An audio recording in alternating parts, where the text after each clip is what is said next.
আপনার ভুলে যাওয়া পাসওয়ার্ডগুলো খুব সহজে বের করে নিন। এজন্য আপনার ফোনে থাকা ক্রোম ব্রাউজার অ্যাপসে আপনাকে প্রবেশ করতে হবে। ক্রোম ব্রাউজার অ্যাপসে প্রবেশ করার পর দেখতে পারবেন 3 ডট নামে একটা আইকন আছে।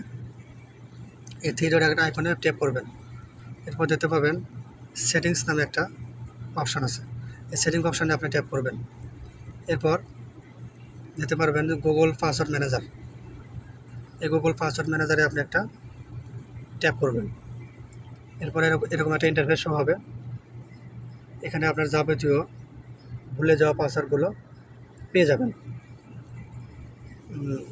ফেসবুকের পাসওয়ার্ড বের করতে আপনি ফেসবুক আইকনে একটা ট্যাপ করবেন। এরপর দেখতে পারবেন চোখের মতো একটা আইকন আছে। এই চোখের মতো আইকনে আপনি একটা ট্যাপ করে দেবেন। এরপর আপনার কাঙ্ক্ষিত ভুলে যাওয়া পাসওয়ার্ডটি আপনি দেখতে পাবেন।